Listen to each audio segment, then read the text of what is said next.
झगड़ा खत्म करने का एक तरीका है मेरे पास में। अब जो नहीं जानते, अभी से मेरा चैनल है, उसके ऊपर ओके करो, सब्सक्राइब करो और मेरे से जुड़े रहो।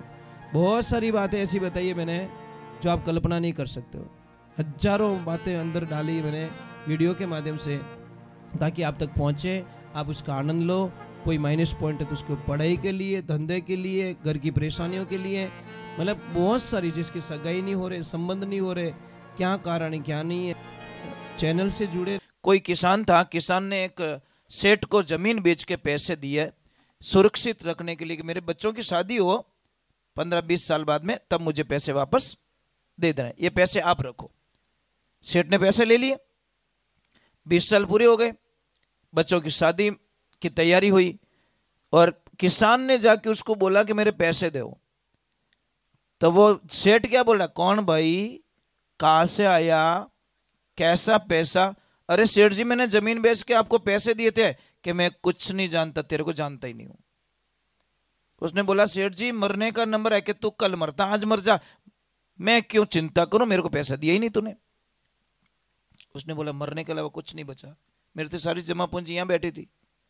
अब जैसे ही वो कुछ निराश होकर निकले, सामने एक आदमी मिला कि अरे काका इतने निराश क्यों? अरे कि निराश नहीं, मरने का मौका आ गया, मरने के अलावा कुछ नहीं बचा। कि क्या कि 20 साल पहले आपको पता है मैंने जमीन बेची, कि हाँ पैसा मैंने उस सेठ को दिया, कि हाँ ये भी पता है हम लोगों को।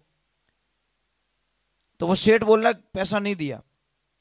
कि एक काम करो, इस नगरी का जो राजा है ना, वो बहुत ही बुद्धिमान है, वो आपके पैसे दिला देगा। नगरी के राजा के पास में जाके वो रोने लगा। किसान ने बोला, मेरे पैसे वहां पे, वो दे नहीं रहा है। तो नगरी के राजा ने क्या बोला, पैसे तो दिए ना? क्या पक्की बात है, पैसा मैं झूठ नहीं बोलता, पैसे मैंने दिया।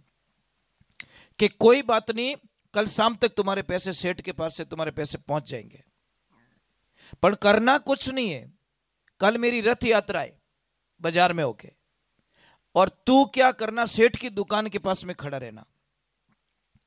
जैसे ही मैं वहां पे आऊंगा, मैं रथ को रोकाऊंगा और डायरेक्ट बोलूंगा, अरे यार ये मेरे बचपन का यार है, मेरे साथ में पढ़ता था, हम साथ में खेलते थे, अरे तू वहां क्या कर रहा है, इधर आ। मैं तेरे को मेरी पास में बैठाऊंगा, करना कुछ नहीं है, मैं तुझे पास में बैठाऊंगा बस। और जैसे ही वही हुआ, जैसे ही वहां पे खड़ा, जोर से राजा चिल्ला के बोला, अरे रोको रोको, मेरे बचपन का दोस्त मिल गया मुझे, अरे तू कितने सालों बाद में मिला, अरे आजा। ये सारा दृश्य वो सेठ देख रहा है। सेठ ने बोला, मर गया मैं तो। ओ अगर राजा ने कह दियो तो डायरेक्ट मत तो पड़ी। अब सेठ ने, राजा ने बैठाया बग्गी में और यात्रा हो रही। वो यात्रा पूरी नहीं हुई, जीती तो पया ले जान हेठ घरे दे दिया। साली जगह बदली, सांप भी मर गया, लाठी ना टूटी। तो आप अपनी जगह बदलो, अपने विचार को बदलो, अपने सपनों को देखो। दो प्रकार से आदमी कमा रहा है, एक दिमाग से कमा रहा है, ये 90% हिस्सा है हमारा बॉडी का, गर्दन से नीचे नीचे कितना है, बॉडी का 90% हिस्सा है, ये 10% हिस्सा है। कोई 10% हिस्से से कमा रहा है, कोई 90% से कमा रहा है। अब दोनों गए मार्केट में, 10% वाला जो दिमाग यूज करता है, एक बॉडी यूज करता है, वो भी गया मार्केट में। दोनों ने तरबूज खरीदे, एक ने 100 किलो तरबूज खरीदे, एक ने 10 किलो तरबूज खरीदे। 10 किलो किसने खरीदे? जो दिमाग से काम करता है, दिमाग चलाता है। और जो बॉडी चलाता है उसने 100 किलो तरबूज खरीदे, दोनों ने 20-20 रुपए किलो खरीदे। एक ने 200 रुपए के तरबूज खरीदे, एक ने 2000 के तरबूज खरीदे। अब जो बॉडी से कमाएगा उस ले गया ठेले पे डाला और धक्का मारा, और लो तरबूज लो तरबूज, बाजार बाजार बेच रहा है, गली गली बेच रहा है, और 40 रुपए किलो तरबूज उसने बेच दिए। शाम तक 4000 रुपए इकट्ठे किए। अब जिसने 10 किलो तरबूज खरीदे, वो दिमाग यूज गया, अपनी जूस की दुकान थी वहां पे लेके गया, और एक तरबूज के 8 गिलास जूस बनाया, एक गिलास को 50 रुपए में सेल किया। उसने 10 किलो तरबूज से 4000 रुपए बना दिए, और उसने 100 किलो तरबूज से 4000 रुपए बनाए। बोलो मैया, ओ माँ, माता जी, थोड़ा थोड़ा, जी जी प्लीज, मैं ज्यादा नहीं बैठूंगा, मुझे पता है कल काम है। हाँ पास आई जो तुम, ये करना है आपको, दिमाग यूज करना है। समझ में आ रही? जो दिमाग यूज करता है ना वो बेताब बादशाह बन जाता है, और जो दिमाग यूज नहीं करता वो ट्रैक्टरी टोलियां भरी है।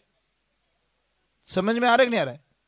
मेहनत तो उससे ज्यादा वो कर रहा है टोली भरने वाला, पर शाम को 500 घर पे लाता है, और एक दिमाग यूज करने वाला शाम को 5000 घर पे लेके आता है। फर्क इतना ही साहब, कुछ भी फर्क नहीं है। दिमाग यूज करो, पर क्या करे, दिमाग तो दूसरी जगह जाए अपनो। मैंने बोला नहीं, मोबाइल है ना हमारा 30 साल जिंदगी ले जाएगा। कितनी? 30 साल हमारी माइनस कर देगा ये मोबाइल। काउंट कर दो, लिख दो अपनी डायरी में। डेली के कितने 4 घंटे चाहिए हमको मोबाइल में? कितने? एक काम कर सकते हो आप? करो तो बताओ, नहीं तो नहीं बताओ। कर सकते हो? ऊपर हाथ कर दो पहले तो, मुझे विश्वास आ जाएगा आप सब कर सकते हो। कोई योद्धा हो ना वही ऊपर हाथ करना, कायर हाथ मत करना ऊपर, क्योंकि काम ही ऐसा है मेरा। कर सकते हो? आप में से कोई नहीं है महारानी लक्ष्मी भाई? कर सकते हो? बेटा बहुत हार्ड है, करोगे पक्का? फंस गए तुम तो, फंस गए पक्का। करना कुछ नहीं है, कुछ हार्ड नहीं है। महीने में 4 दिन उपवास रखना है। अरे भूखे नहीं मरना है, मोबाइल को यूज नहीं करना है, पूरा दिन मोबाइल से दूर रहना है। सुबह से लगाकर शाम तक के मैं हर रविवार को या हर सोमवार को मोबाइल को यूज नहीं करूंगा, नहीं करूंगा, नहीं करूंगा, चाहे कुछ भी हो जाए। तो हाँ निकल जाएगा, मोबाइल नहीं रहेला तो हॉस्पिटल ले जाना पड़ेगा, गैस बन जाएगा। क्योंकि मैंने एक रिसर्च किया है कि आदमी भूखा रह जाता है, बिना नींद लिए रह जाता है, परंतु मोबाइल बिना नहीं रह सकता। इतना क्लोज मोबाइल में हो चुका है आदमी।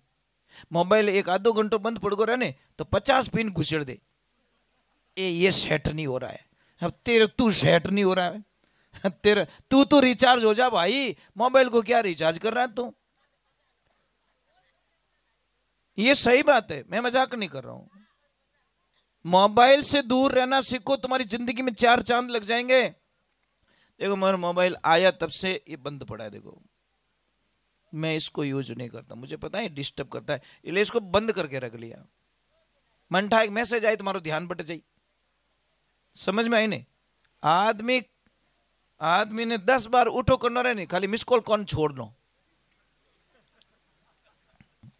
मां कसम खड़ा हो जाएगा। तो हेलो पाड़ो तो थोड़ा पानी नहीं पाओ, मोबाइल हेलो पाड़ी तो तुरंत भाग के जाएगा। इसीलिए ये मोबाइल हमारी जिंदगी में अच्छा भी बन के आया है, तो हमारी जिंदगी को बर्बाद करने के लिए भी आया है। और आपको शायद पता नहीं है, मोबाइल कोई भी कंपनी का हो, सॉफ्टवेयर गूगल का ही होता है। समझ में आ रही कि नहीं आ रही? मोबाइल चाहे कोई भी कंपनी का हो, सॉफ्टवेयर गूगल का होता है, गूगल करती है वैसा ही मोबाइल में काम होता है। 71% गूगल का राज है पूरी दुनिया में, अमेरिका का। 29% एप्पल वाला खुद अपना सॉफ्टवेयर डालता है, किसी के अधीन नहीं है। एप्पल वाला है ना तो सॉफ्टवेयर बेचता है, मोबाइल भी खुद बनाता है और अपना सॉफ्टवेयर भी खुद ही डालता है, किसी का सहारा नहीं लेता। नहीं तो सारी कंपनियां, कितने भी मोबाइल बन गए, सारे सॉफ्टवेयर गूगल के। ये ध्यान रखिए। तो अब कौन कौन मोबाइल से छुट्टी रखेंगे? अब पास हाथ ऊपर दो रही नहीं, थोरकन तो वे ही को नहीं था कहीं छुट्टी रखो। अब ये डोकरियां हाथ ऊंसो कीधो, अणकन मोबाइल ही को नहीं कहीं करे। नहीं व्यावहारिक बात है भाई, पक्का मुझे याद करोगे आप। ये 4 दिन अगर छुट्टी रखने की आदत डाल दी, मुझे याद करोगे, सच में आप इतनी शांति से रह पाओगे, इतना शांत दिमाग रहेगा कि आप कल्पना नहीं कर सकते। मैं 4 घंटे बोलता हूं, साहब 5 घंटे, तो मैं 8 घंटे चुप रहता हूं। कितना? रेगुलरली 4-5 घंटे बोलना बस की बात नहीं है, चक्कर आने लग जाता है, वो भी बिना पानी पिए, बिना खड़े हुए, एक जगह बैठ के। आप 1 घंटा बैठते जो टांग यूं जावे, घड़ी धरऊ में जाए, घड़ू लंकाऊ में जाए, घड़ी का आकाश पाताल में जावे। यहाँ पे जो बैठ गया तो बैठ गया। ये 40 वर्षों की साधना है कि इस बॉडी की मजाल नहीं जो मेरे विरुद्ध चली जाए, इसकी औकात नहीं है साहब, क्योंकि साधना करके बैठते हैं हम लोग। तो मैं आपसे वंदना कर रहा हूं, इतनी होड़ा होड गोडा मत फोड़ जो, समझ में नहीं। कोई योगा कर रहा था, योगा टीवी के सामने बैठ गया, देखना अभी योगा वाला में देखो भोला आदमी की कर फंसे। जो रामदेव जी ने एक टांग रखी यहाँ पे, दूसरी रखी यहाँ पे कि लाइट की परी, रखना तो सिखा दिया, वापस निकालना की कर। जब तक लाइट नहीं आई डोकरा फंसा रहा ऐसे ही निकाले की कर, लाइट चली गई। समझ में आ रहा है कि नहीं आ रहा है? तो वो फंसने का आइडिया तो था, पर टांग निकाले कैसे वापस? लाइट आई जने पासो कि वो आंकड़ो यूं छूटेगा ही, करम बोधारे जने लॉटरी यूं लगे। तो योगा में बहुत ताकत होती है। मैं डेली में साधना करता हूँ योगा, इसीलिए तो मेरी बॉडी है ना मेरा साथ देती है बहुत अच्छा। बीमार नहीं होता, सबसे बढ़िया बात तो मैं कभी मेरी लाइफ में बीमार नहीं हुआ। बस फ्री में, दवाइयों का पैसा तो नहीं लगता कम से कम मेरी बॉडी में, समझ में आया नहीं? तो इतना तो प्रभु ने, इतना तो काया को तो निरोगी रखी है, इतना तो हमारे भगवान ने कृपा करके रखी है कि कम से कम बीमार तो नहीं हम लोग। बस गाय माता का दूध पी लेते, थोड़ा गौमूत्र पी लेते, बात खत्म। गौमूत्र ने टाबरा ने पाए रहे थू थू थू, मेडिकल में तो कोई माँ क्यों जूस बनाए दीदो रहे तो ही पी ले, क्या दवा काम रही है, मीठी लगे। अब क्या करें महाराज, दुनिया है ही ऐसी महाराज। 3 चीजें अपनी गाड़ी में रखो, हल्दी का टुकड़ा, अदरक का टुकड़ा और एक लहसुन का वो होता है। कभी भी किसका जी घबरा रहा है, पसीना आ रहा है, बीपी लो हो रही है, तुरंत तीनों चीज मुंह में डाल दो, मां कसम वो मरेगा नहीं, हार्ट अटैक नहीं आएगा उसको।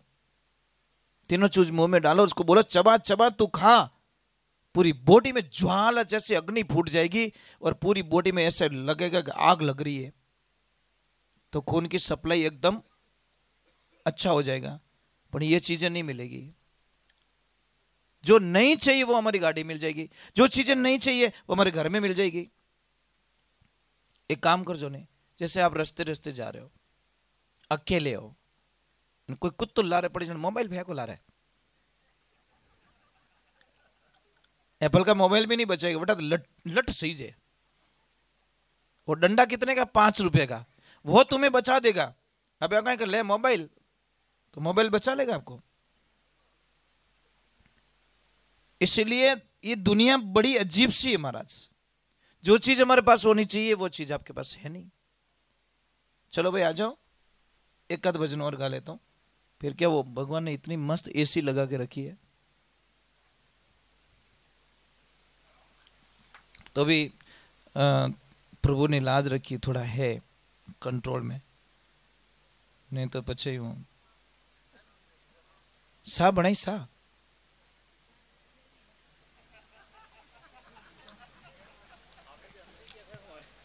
नहीं दूध नहीं रहे तो मैं कह दूं निवेड़ कर दूं की कौन है ना, तो बनाओ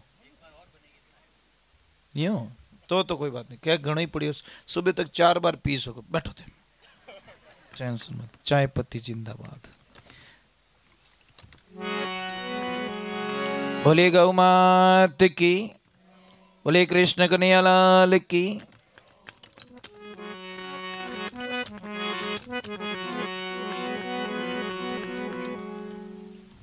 एक बात बहुत अच्छी लगी आप लोगों की, अच्छी नहीं बहुत अच्छी, कि शायद आपने बीड़ी भी यूज की होगी परंतु सत्संग में आपने मर्यादा बना के रखी। ये सबसे बड़ी तपस्या आपकी। नहीं तो कहीं कहीं ऐसे मिल जाते साहब, मैं अटी ने भजन बोलूं वे चिलम काटे डैड फुटरी बारे दारेज को नहीं महाराज। सच में मैं मना कर रहा हूं भाई, नशा नहीं करना चाहिए, तो लंबी चलम निकाले, मैंने बताओ कि धुआं निकल रही हो, क्या करे महाराज। पर मैं फिर वो कथा याद कर लेता हूं कि जहां राम थे वहां रावण भी था, जहां कृष्ण थे वहां कंस भी था, जहां प्रहलाद था तो वहां हिरण्यकश्यप भी था। वो बात याद करके हम लोग रुक जाते हैं कि तो दुनिया का नेचर है साहब, जहां प्लस है तो वहां माइनस भी होगा। जहां दिन है तो वहां रात भी होगी। ये सारी चीजें बहुत हार्डली होती है। बोलिए श्री भगवान की।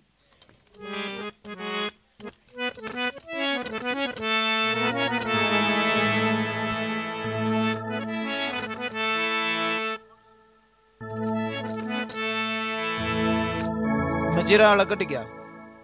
आओ बापा सा थोने छोड़ू नहीं आकी रात आज में घना दिनों मिलिया मने भाई हमारा जोड़ा है मतलब यो कितने साज वाज बाजे सत्संग रे माने मजीरा नहीं बाजे जीते पूरा मामलो गड़बड़ है महाराज। तो इसका मीनिंग क्या है? साजवाद में सबसे सस्ती चीज मजीरा है पर सत्संग री इज्जती मजीरा ही रखे। समझ में आ रहा है कि नहीं आ रहा है? इसे सीखने के देखो इंस्ट्रूमेंट 1.5-2 लाख का है, ये 1.5 लाख का है, वो भी महंगे, ये भी महंगा है, सारी चीजें महंगी है पर सबसे सस्ती जो चीज है मजीरा। और एज इन सत्संग रो रस बनावे। इनो मतलब कहीं समाज में छोटा आदमी ने भी साथ में लेन राखनो चाहिए। परिवार में सबसे छोटा आदमी भी परिवार में साथ होना जरूरी है। अब एक छोटी सी बात ये देखो हाथ है, ये क्या सिखाता है? ये सब चेंजिंग है। एक दिन कहीं 5 में लड़ाई होगी साहब। ये अंगूठा क्या बोलता है चारों का कि तुम जाओ तुम्हारी जरूरत नहीं है। तो ये भी बोली आई कम क्यों है? ये बोले तेरी जरूरत नहीं है, ये बोले तेरी जरूरत। 5 अलग हो गए। अब आया थाली में रसगुल्ला। अब अंगूठा भाई आता है, अब पकड़ रहा, आ ही नहीं रहा। पूरी कोशिश कर ली। अब एचआर ही हंसे बैठी बैठी, ओके मैं तो थको। बच्चे आई घनी कोशिश की थी और कम से थोड़ा रसगुल्ला खादा नहीं है, नहीं खाता है। हाँ खतरो है। तो ये रसगुल्ले लाई तो लूणी से। छोरा एक तार के मैं खा जाऊं, मैं आखी रात नींद नहीं आवे मत बोलो ना। मैं आखी रात रसगुल्ला डब्बर नींगी राखी है। जो ये इन्होंने क्या तकिया बना के सो गई। ये हमारा स्टाफ है बहुत अच्छा है, हम हंसी मजाक करते रहते। हम यही कहते यार आज गालियां वो अपना था, कल किसने देखा है, आज जी ले बस। हम फ्रेंडली सर कर लेते हैं। तो चारों ने ट्राई कर ली, रसगुल्लो हाथ में नहीं आयो। फिर चारों ने राजीपा किया और क्यों भेड़ा बह जाओ फायदा रहो, भेड़ा बेटा रसगुल्लो खावीज गो। समझ में आई ना? तो परिवार में ये चीजें सिखाई जाती है कि जहां भाई की जरूरत है वहां भाई चाहिए, जहां बहन की जरूरत है वहां बहन चाहिए, जहां पे बहू की जरूरत है वहां बहू चाहिए, जहां पे माँ की जरूरत है माँ चाहिए, पोते की जरूरत है वहां पोता चाहिए। एक तो देवियों में आपको बता देता हूं, किसी के भी घर में लड़की का जन्म हो ना तो मुंडो नहीं बिगाड़नो कदी। खास कर डोकरियों आटा घना काटे ए कहीं के छोरी होगी। हे राम राम राम राम। अब आ ठाकुर नी डोकरी तू खुद ही छोरी है थी, तू नहीं होती तो भाई व्यवहारिक बात है ना। तो लड़कियों के जन्म पे इतने लोग गुस्सा क्यों करते हैं? लड़कियां तो भगवान का रूप लेके आती है, लक्ष्मी का रूप लेके आती है। फिर भी लड़की के जन्म से जो मुंह बिगाड़ते हैं ना उनका जन्म ही बिगड़ जाता है। देखो इनका भाग्य साथ में लेके आती साहब। ये कई बच्चियों को हम गरीब घर में शादी करते हैं तो भी वो बहुत पैसे वाली बन जाती है, और किसको हम अमीर घर में शादी करते हैं तो भी एक दिन वो रोती हुई आती है, रोती हुई जाती है। ये सर कर्म प्रधान है, कर्म पीछा नहीं छोड़ता। इसलिए बच्चियों के जन्म पर कोई नाराजगी न जताए, भगवान नाराज हो जाते हैं। माता जी को सर्दी लग रही, इनको ओढ़ाओ चद्दर। सच में, अरे ऊपर बैठे न इसीलिए। हाँ ओढ़ा दो सॉल लेके हो एक।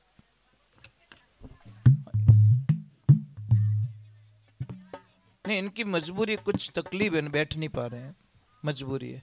अच्छा तकलीफ क्या है? नहीं कमर दुख रही है, गोडे दुख रहे हैं, नीचे गिरे थे क्या?